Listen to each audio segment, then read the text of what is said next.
Northeast Comic-Con.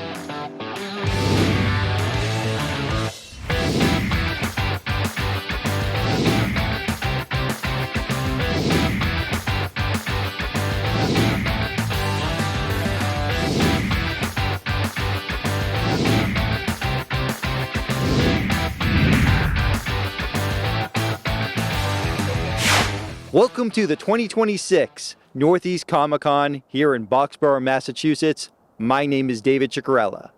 Well, we're going to go inside and see some amazing things. Let's go.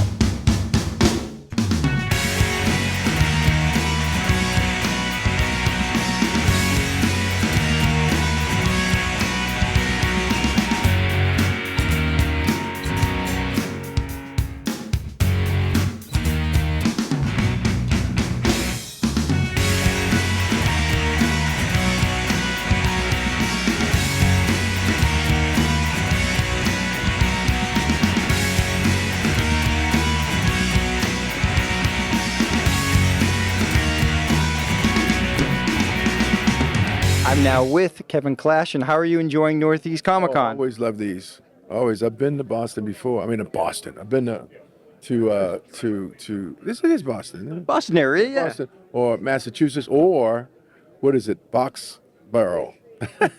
So many people may not recognize you in human form, but you have played some very iconic characters. Could you please tell people who you played? Well, Sesame's been Elmo and Hoots the Owl. For Dinosaurs, which was a big ABC series, I played Baby Sinclair. And of course, the Ninja Turtles 1 and 2, I played Splinter. So I've done a bunch of different characters over the years. Can you talk to me a little bit about the creation of Elmo? On Sesame Street, Jim created characters, like they were called anything Muppets. And so what they were is really a Muppet with nothing, no features or nothing. And it was, there was a brown one, there was a purple one, there was a, orange one. And then you could make it whatever you wanted to make, a mailman or, or a cleaning lady or, what have you.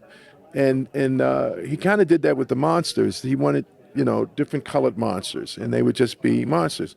Well, they created a little red monster because they didn't have one. Richard Hunt, who was one of the major original Muppeteers with Jim, he took it on and started screaming with him. He had this voice with me. I was in the Muppet room where all the Muppeteers get to hang out, and I was the only one in there. And he came in with Elmo, and he threw it to me and said, "Come up with the voice." And that's how it happened. That's how I got Elmo, and that's the history of the Little Red Monster becoming, huge, which we never thought of, but it worked. And how cool is it to see all these different toys and everything of Elmo? It was amazing, through the whole Tickle Me Elmo thing, and how he really not only gravitated and became, such a huge hit here. He's known all over the world, So that was kind of cool. You don't expect that being a puppeteer. You just try to make it work and see if something happens, and it took off, which is great. Could you talk about the experience playing Splinter in Ninja Turtles? Wow. Well, I didn't know anything about Ninja Turtles at all. Brian Henson actually reached out to me and asked me would I be interested in playing this iconic father figure in this movie. I was already performing Elmo. He wanted to give me something with more range, with an older kind of character. And so I said, sure. And I really wasn't supposed to do the voice of Splinter. They liked it so much that they kept it. So I'm not a voice performer, I'm a puppeteer. Jim never really talked about the voices. He just said, why don't you try this and create a character, and then that's how it happened. Now, looking back at your career, what do you think you're most proud of? All of it. It's been, because you don't expect it. And so it's, I've been proud to be a part of, this for a long time, and meeting some amazing people and getting to work with some amazing people. So, I pinch myself all the time. I'm now here with Batman, and how are you enjoying Northeast Comic-Con? It's all fun, and so many people have showed up today. They've all been great, positive attitudes, people sharing stories with one another. It's just amazing. I heard earlier today you had a little run-in with a penguin. Yeah, the penguin showed up a little bit. We were talking things out. I said, listen, you're a smart bird. Don't do anything stupid because I'm here. I'm having a good time. And I certainly don't want to have a bad time because of you. And I don't see him around right now, so you send him back to Arkham? Well, he's not back in Arkham, but he is in a cage right now. I'm now with Black Cat and Spider-Man. How are you enjoying Northeast Comic-Con? Great. great. It's been great. I've seen so many more stuff than I would have expected today. Awesome. How about you, Spidey? I love it. I just got some comic books. I just checked out the figures. Wicked sweet. And what inspired you to dress in these costumes for today? I just wanted to match with him. And how about you? I just want to don the black. I've been doing the red and blue for a little bit now. So, yeah. Awesome. Are these homemade or would you get these costumes? Mostly everything is from Amazon. I had to sew some parts in, but yeah, mostly everything's from there. How about you? So I got this costume from my friend over here, and I actually sewed the mask myself, and I 3D printed the face shell and lenses and paint them myself. So yeah. I'm now here with Alex Savio. How are you enjoying Northeast Comic Con? Well, so far so good. A little bit weather struck here because I live in Daytona Beach, and it was about 80 degrees when I left yesterday, and it was 39 when I got off the plane. So that hasn't stopped yet because I was just outside right now, had to run an errand, and the wind was whipping through me quite rapidly. It's fun inside. So far so good. So you're best known for being an artist on Spider-Man. That's what I've been told, yes. Yeah, I've been doing Spider-Man since 1987 in some way, shape, or form, whether it's comic books. I worked on the newspaper strip with Stan Lee for 22 years. And then since Stan Lee passed and they stopped the strip, I've been doing various little projects, covers, and things like that. So could you talk about the process working with Stan on that strip? Working with Stan on the strip was different than, let's say, working with Stan if I would have been at the comic book companies, because he basically created what is known as the Marvel method, where he would have a discussion with an artist, whether he would give him a page that would basically be a synopsis of what the story is, and then leave it up to the artist to now take that page and turn it into 20 pages of artwork with margins, with notes in the margins, so to give Stan a clue as to what's happening on certain pages and panels. So the artist got to be part of the storytelling process. When I got to do the newspaper strip, I was actually given full scripts. So that kind of surprised me. But it worked out just as well. And Stan would occasionally get in touch with me and let me know that he's enjoying seeing the artwork as it comes in. And it was a great experience. Did you have a specific favorite villain to draw? I think Mysterio was probably one of my favorites, as well as Kraven the Hunter. In those first 2 years, Steve Ditko created this unbelievable array of villains. Each issue was somebody new and a different type of villain, and just, jaw-dropping that they could just come up with somebody like this. Whether Steve would come up with the character or Stan, but then leave it up to Steve to go ahead and create this unbelievable design. So that was a lot of fun. And I would say similarly with the Fantastic Four in those first 2-3 years, and even longer, because Jack Kirby was that kind of a genius. He just was able to come up with these visuals all the time. Now, you've been working on Spider-Man for so long. Did you co-create any characters? Yes, I co-created Tombstone, who appeared in Web of Spider-Man number 36 for 3 panels. And then Jerry Conway, who was the co-creator, he was also writing Spectacular Spider-Man, and he, for whatever reason, put the main Tombstone story into 6 issues in Spectacular, to the point where the artist of Spectacular, Sal Buscema, was at a convention, and people were coming up to him and they would say, "Well, what was your inspiration for creating Tombstone?" And he'd say, "I didn't create him, Alex did." "Oh, no, you just finished drawing his 6-issue arc?" And he'd say, no, he did him in that 1 issue of Web. You should look that up. And I just followed his designs. So I did that. Most notably, I also co-designed the Web armor for Web of Spider-Man number 100. I was given a sort of a really rough sketch from, I think, the assistant editor or the editor up there. And I went ahead and reworked the sketch and finalized it, and just gave myself more work than I thought would be humanly possible.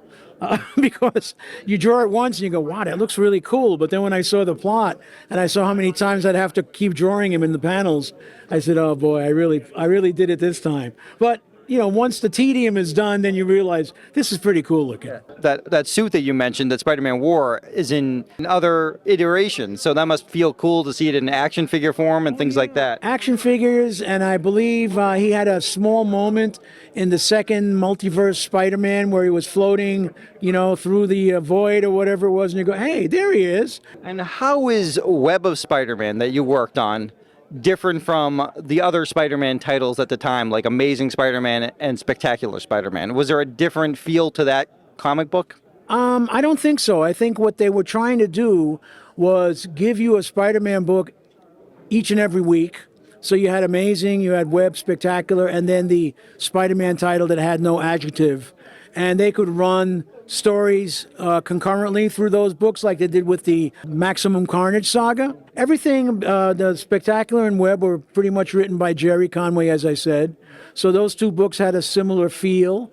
And then the other, I think the editorial department from each and every, let's say, character that had multiple books, they would have meetings where the editor-in-chief, whatever, would be along on those meetings to kind of decide what they were going to do with the characters over a period of time.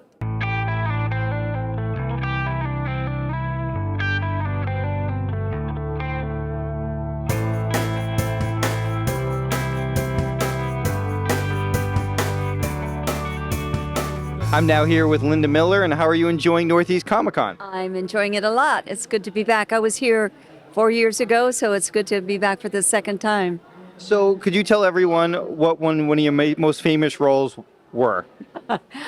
King Kong Escapes. I played Lieutenant Susan Watson, and I was Kong's girlfriend in the movie King Kong Escapes, 1967 version that Toho did, a co-production. It was a Japanese production and an American production. So Arthur Rankin from Rankin Bass Productions produced it in conjunction with Toho Studios in Japan. Nakajima-san, who played Godzilla, was King Kong in my movie, even though I didn't interact with him, but he was a guy in a suit. Every scene that I had with him was special effects.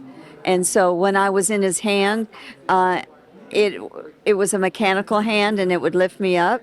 Now, do you prefer seeing practical effects or more CGI? I kind of like the old school, I like that better. I mean, because the CGI is so realistic, it's like you don't have to use your imagination, where in the older versions, you have to use your imagination. And when you look back at it and you see new versions of King Kong, how do you feel? Some of them I like and some of them I don't. I like the ones where he's nicer. I like Skull Island, where he was a nice guy. And I loved Godzilla versus King Kong when they beat the crap out of each other, and it was kind of a draw. I loved that movie, yeah. I'm here with Dick Terhune, and how are you enjoying Northeast Comic-Con? I love Northeast Comic-Con. This is my second time here, and you can't keep me away. I love it here. Now, you're best known as being a voice actor, correct? I am, yes. I've done voices on Transformers, also games including World of Warcraft, Vampire the Masquerade, Hearthstone, Diablo Immortal, and many games that you haven't heard of. Now, how does it feel to be a Transformer? Awesome. I remember watching the show back in the 80s. That is actually the series that made me want to be a voice actor. So decades go by, and I become a voice actor, and my agent calls me and says, hey, they're doing a new Transformers series. They want you to come read. So after I regained consciousness, I went down, and that's what I did. And I was cast in a number of great roles, and it's fantastic to be part of that franchise and to be an ambassador for that brand and to make a dream come true in my own life. And also to occasionally get to hang out with some of my heroes from those days. I have met Peter Cullen and Charlie Adler and Darren Norris and David Kay and a lot of the guys who I listened to and looked up to over the years. So I can geek out as well as the next guy, let me tell you. Which Transformers shows did you work on? I was on Transformers Cyberverse, and the roles that I played were Prowl. So he comes from G1, so it was nice to play him. A character that they pulled out of the British Marvel comics of the 1990s, MacAdam, who runs the old oil house in the Lower East Quadrant of Cybertron. Do you record with the rest of the cast? It's funny you mentioned that because when I recorded the series, I was the only person in the booth. It was just me on one side of the glass and a director on the other. There was one day later on in the recording process where they called us back for what's called a pickup session, where like the lines have changed or they want something different or they want to add something. While I'm waiting for that, these other people show up, and being skeptic New Yorkers, we don't necessarily engage in conversation right away. But as we started talking, I realized you're Bumblebee, you're Grimlock, you're Shockwave, you're RC. That's how the cast met. Though we never recorded together, now we do get together a lot because we will appear together at cons. Do you collect the Transformers? I did, and actually just last summer I finally sold off my vintage G1 collection, but there are two pieces that I will never let go of. I have an autographed G1 Optimus Prime, got Peter Cullen to sign that 3 years ago. I also have a G1 Megatron when he was still the Pistol. And Frank Welker, I'm looking at you, I'm stalking you, I'm gonna find you and get you to sign that box. I'm now here with the Joker. How are you enjoying Northeast Comic Con? We're enjoying it well enough, but there is the particular problem of the Batman right there, I don't have any desire to go back to Arkham anytime soon. Oh, Not my thing. your costume is amazing. Did you make this costume yourself? I bought most of it, but I did upgrade it and do the designing myself. Cool. And this is based off what version of the Joker? It's actually a copulation of all the Jokers because I cannot like one more than the rest. Wow. And what do you have? What do you have right here? Oh, just some strange guy whose head I decided to steal. Okay, Batman. What's going on? What's happening right now? I don't talk to the press. You don't talk to the press? Who are you hanging out with? Well, Gordon and I are discussing things. Commissioner Gordon, how you doing today? I'm doing well. I can't get a word out of your bat friend. Well, we're just fighting crime, and it takes a lot of energy. I can tell. Yeah, he scolded me for being a vigilante. Oh, he is? Yeah, he's like giving me the lecture again. I'm wearing a mask. He's not. He's doing things by the law. I go outside the law. See, once you open him up, he can't stop talking. He promised me doing it. Does he have any? Let's see. Now, what would you like to talk about? I'm now with Joe Rubenstein, and how are you enjoying Northeast Comic Con? I don't come for enjoyment. I'm fine. What can I do for you? So could you tell us a little bit about the legendary work you've done in comic books? Well, I mean, I've been doing comic books since I was 17, which is 50 years. I've done a lot of, I guess, historic stuff. The first Wolverine miniseries. I was the first artist on Gambit. Micronauts, Firestorm, Apocalypse, Elektra. I'm still doing them occasionally when they want me. How was it working with Frank Miller? Frank's fine. Frank was this starving kid from Vermont. I think Frank's like a year older than I am. And I used to buy Frank lunch because he was a starving kid and I lived at home. So for all of you Miller fans, you owe me. Because you wouldn't have any Frank Miller today. Yeah, we're friends, and I was very happy to do the Wolverine series. Who knew it would be a pivotal moment in my life and change everything? And how is it working on the Marvel method? Well, I didn't. I'm an inker. I just get the finished pages, and then I go over them. Now, as an inker, do you have somebody looking at your work to say if they don't like something, or is it just like when you do it, boom, it's done, move on to the next project? Well, I mean, theoretically, the editor pays attention to this stuff and wants to know changes if they're necessary, whether it's in the continuity or maybe they decide that the girl isn't pretty enough and they want some changes on it. But the thing is, comic books have to be done at a rapid pace. They have to be monthly. They got to get there. So very often the editor's just fine with it showing up. As the money goes up and comes into the 100 million, 200 million category, then everybody has an opinion and everybody's looking. But when the thing has just got to be done, great, it's done. What were some of the inkers that inspired you? Well, I was mentored by Dick Giordano and Wally Wood. Those were two of them. And, as things went along, the Filipinos showed up. They were like a bombshell in the history of comics. Neil Adams, I worked for him. I still have the scars to prove it. And then I looked at all of Neil and Dick's files and got the way they looked because of who they had been looking at.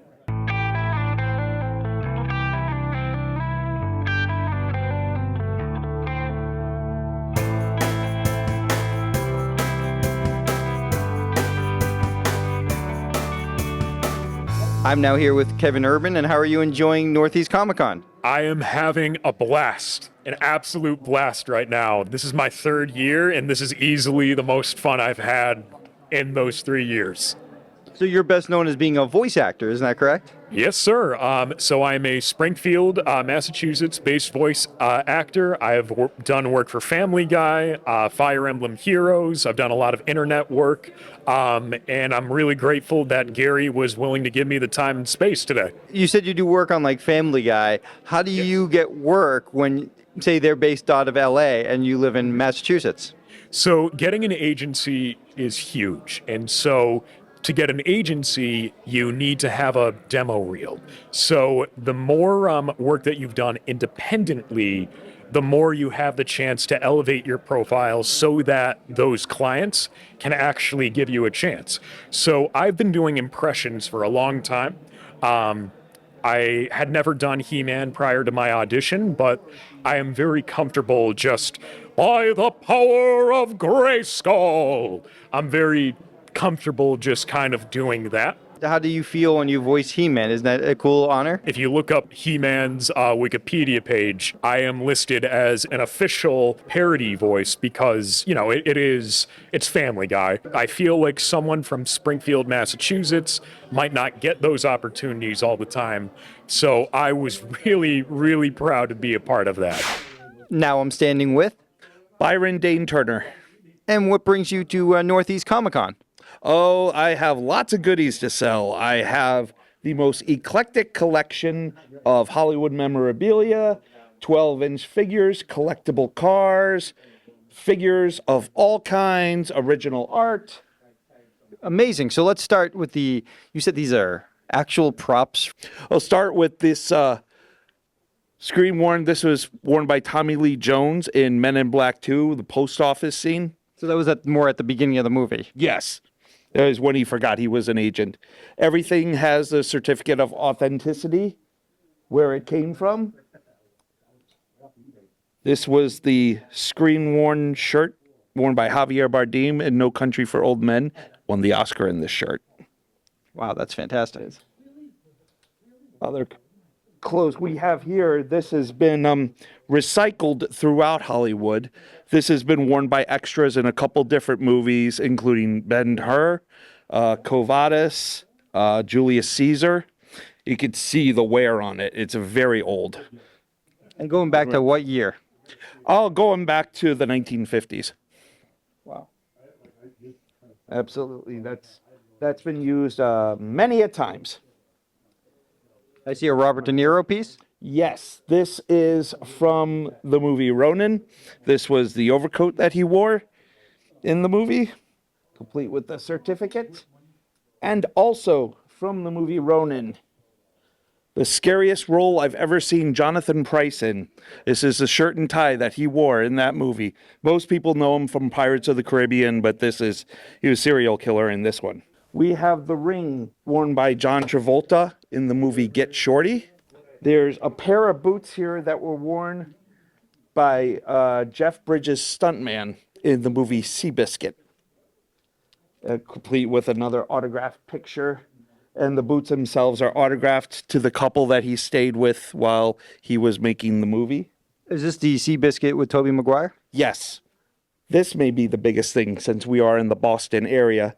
It is a full costume, shoes, pants, coat, and shirt worn by Matt Damon in The Bourne Identity in the first one. Also comes with a first draft script of the movie.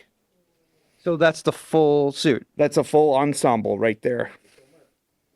He wore a couple different outfits in that movie, but here's the scene on this where he's on the street that he actually wore those. So how does someone get this into their collection? There are a lot of the Hollywood sites hold their own auctions, and a lot of this was purchased via auction online. Oh, so once they're done with the movie, then they put it up for auction. Yes. Yeah, a lot of the movie houses do this. They tend to not keep a lot of these clothes. Tell me a little bit about these figures in particular.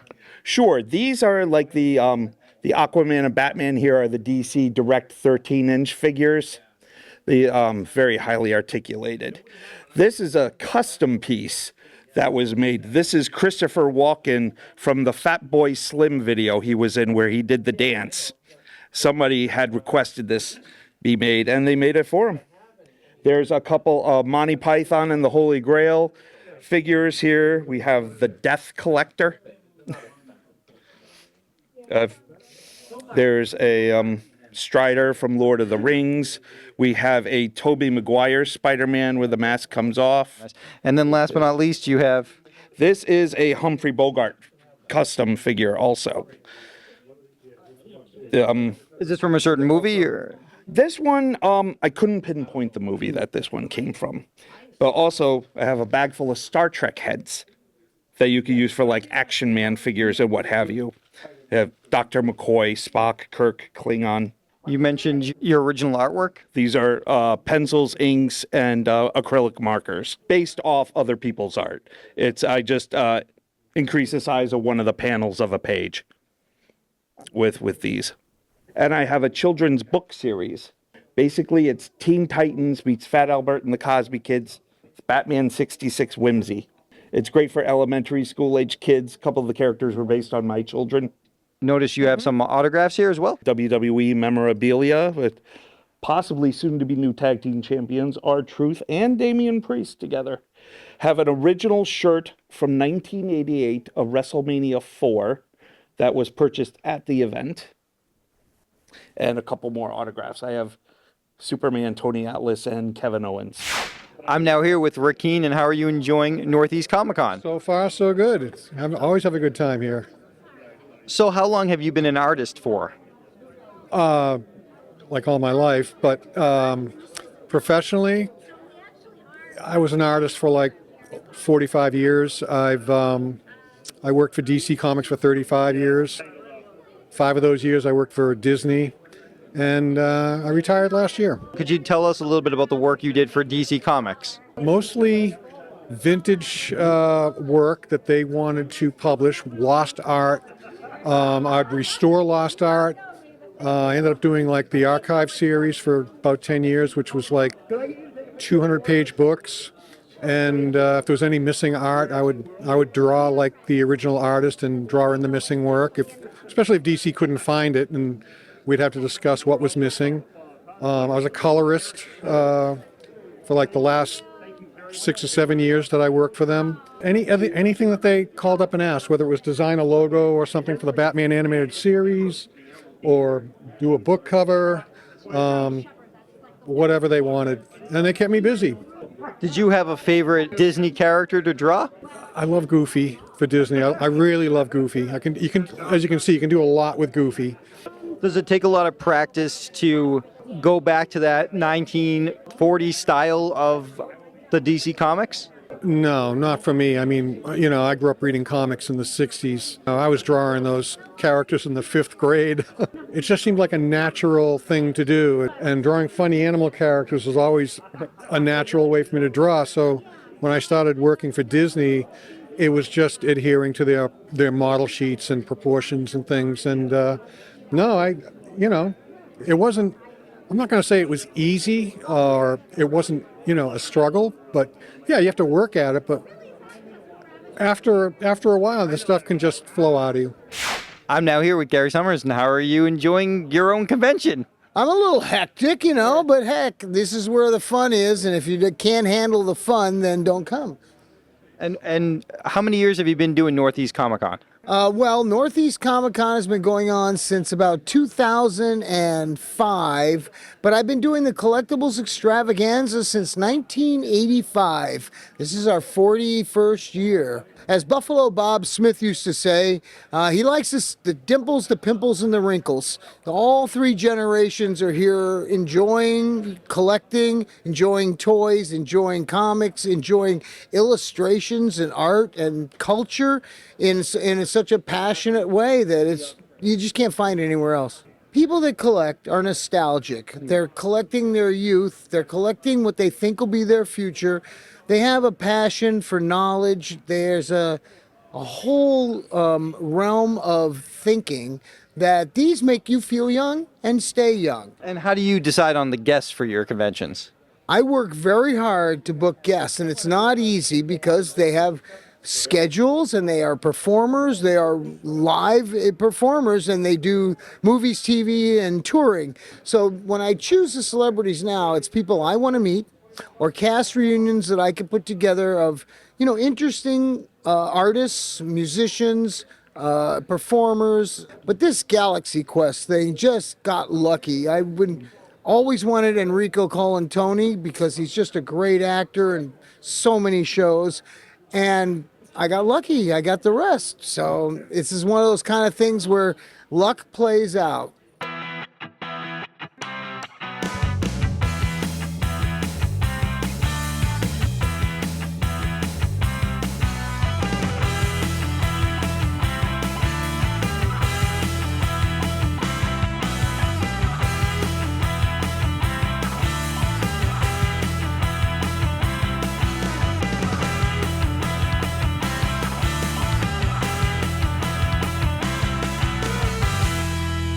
That was the 2026 Northeast Comic-Con, and as you can tell, it's a fun convention. People come together and have a blast here.